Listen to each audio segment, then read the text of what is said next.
आता लाडकी बहीण योजनेबाबत एक मोठी अपडेट समोर आलेले आहे। जून महिन्याचा हप्ता भेटल्यानंतर जुलै महिन्याचा हप्ता कधी वाटप होणार आहे याची एक मोठी अपडेट समोर आलेली आहे। भरपूर बहिणी प्रतीक्षा करत होत्या की जून महिन्याचा हप्ता कधी मिळणार आहे, जुलै महिन्याचा हप्ता कधी भेटणार आहे। तर अखेरकार तुमच्या प्रतीक्षेला ब्रेक लागलेला आहे आणि आजच एक अपडेट आलेली आहे मुख्यमंत्री माझी लाडकी बहीण योजना विषयी। जुलै महिन्याचा जो हप्ता आहे तो 1 ऑगस्ट ते 5 ऑगस्टच्या दरम्यान तुमच्या खात्यात जमा होणार आहे। 15 जिल्ह्यांमध्ये तो हप्ता जमा होणार आहे। विभागावाईज पैसे वाटप केले जाणार आहे। पण महिलांसाठी एक ताबडतोब एक काम करून घेणं गरजेचं आहे। तुम्हाला जिल्ह्यांची नाव वाचून दाखवतो की 1 ऑगस्ट ते 5 ऑगस्ट पर्यंत कोणकोणत्या जिल्ह्यांमध्ये हप्ता जमा होणार आहे। पण महिलांनी ताबडतोब एक काम करून घेणं गरजेचं आहे, तरच तुम्हाला हप्ता जमा होणार आहे। तर बघा, सर्वात प्रथम तुम्हाला विभागावाईज पैसे वाटप होणार आहे, त्याची अपडेट मी तुम्हाला देतो। नाशिक विभाग बघा, आता नाशिक विभागमध्ये जर तुम्ही राहत असाल तर नाशिक विभागामध्ये कोणकोणता जिल्हा येतो? अहमदनगर म्हणजे अहिल्यादेवी नगर येतं, धुळे येतं, त्यानंतर येतो जळगाव, त्यानंतर नंदुरबार, त्यानंतर येतो नाशिक। आता या बघा 5 जिल्ह्यांपैकी तुम्ही राहत असाल, अहमदनगर म्हणजे अहिल्यादेवी नगर, धुळे, जळगाव, नंदुरबार आणि नाशिक, तर 1 ऑगस्ट रोजी हप्ता जिल्ह्यांमध्ये पैसा जमा होणार आहे।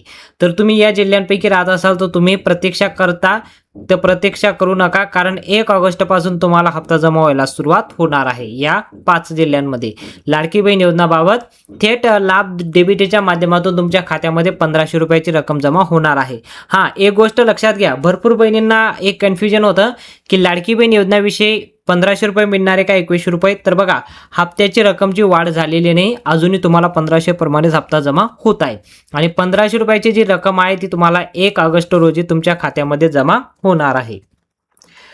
तर अशा प्रकारे हा पहिला विभाग आहे। दुसरा विभागाचे नाव बघा, पुणे विभाग। सर्वात महत्त्वाचा दुसरा विभाग आहे पुणे विभाग। आता पुणे विभागमध्ये तुम्ही राहत असाल तर पुणे विभागमध्ये कोल्हापूर येतं, पुणे येतं, सांगली येतं, सातारा आणि सोलापूर या 5 जिल्ह्यांची नावं येतात। कोल्हापूर, पुणे, सांगली, सातारा आणि सोलापूर या 5 जिल्ह्यांपैकी तुम्ही राहत असाल तर तुम्हाला सुद्धा 1 ऑगस्ट रोजी हप्ता या जिल्ह्यांमध्ये पैसे जमा होणार आहे। लाडकी बहीण योजनेविषयी एक अपडेट आलेली आहे। थेट 1500 रुपये तुमच्या खात्यात जमा होतील, थेट डीबीटीच्या माध्यमातून हप्ता जमा केला जाणार आहे। तुम्ही या विभागापैकी राहत असाल तुम्ही सुद्धा कमेंट करा। 1 ऑगस्ट पासून तुमची प्रतीक्षा संपणार आहे। आता पुढचा विभाग येतो कोकण विभाग। आता तुम्ही जर कोकण विभागमध्ये राहत असाल तर 1 ऑगस्ट रोजी या जिल्ह्यांमध्ये पैसे जमा होणार आहे।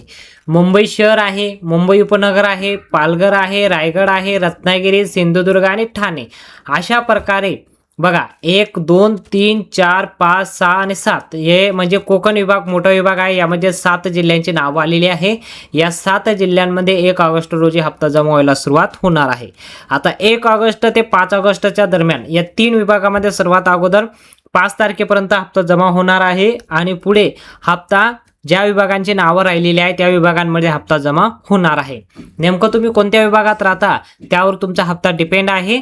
तुम्ही या विभागांपैकी राहत असाल तर तुम्हाला 1 ऑगस्ट पासून हप्ता जमा व्हायला सुरुवात होणार आहे। आणि भरपूर बहिणींचे कमेंट येत होते की आम्हाला जुलै महिन्याचे आणि ऑगस्ट महिन्याचे एकत्र हप्ता जमा होणार का? तर बघा, अधिकृत माहिती आलेली नाही। तुम्हाला फक्त माहिती काय आलेली आहे, लाडकी बहीण योजनेचा जुलै महिन्याचा हप्ता जमा होणार आहे या जिल्ह्यांमध्ये। तुम्ही या जिल्ह्यांपैकी राहत असाल तर हप्ता तुम्हाला 1500 रुपये प्रमाणे हप्ता जमा होणार आहे।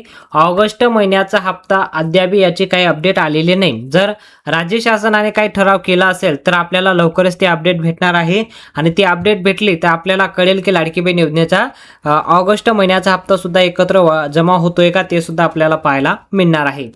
थेट डीबीटीच्या माध्यमातून तुमच्या खात्यात रक्कम जमा होते आणि भरपूर दिवसापासून एक अपडेट आलेली आहे, ती अपडेट तुम्हाला मी सांगतो।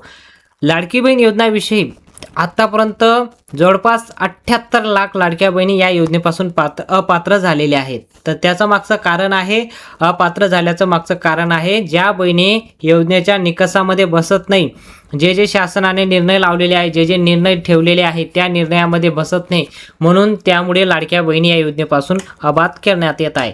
तर यामध्ये काय फरक जाणून आलेला आहे, ताबडतोब माहिती काय आलेली आहे ती माहिती तुम्हाला सांगतो।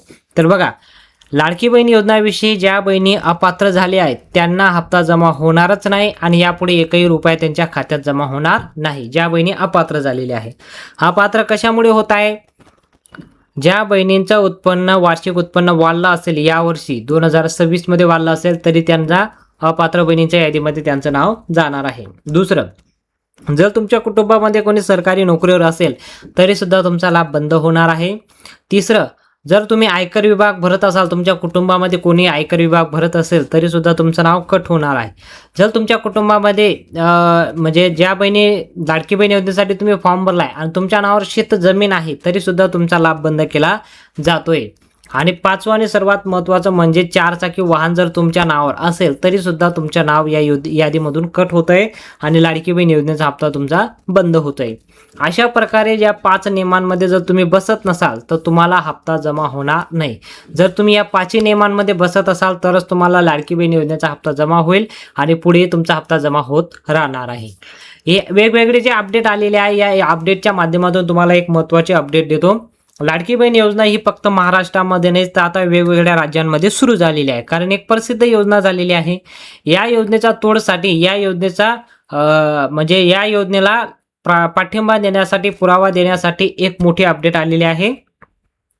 तर बघा, जर तुमचा हप्ता बंद झाला असेल, जर तुम्हाला वाटत असेल की मी या योजनेसाठी पात्र होते तरी सुद्धा माझा योजनेतून हप्ता बंद केला गेला आहे, म्हणजे चुकून शासनाकडून तुमचा लाभ बंद केला गेला असेल, तर तुम्ही एक काम करू शकता.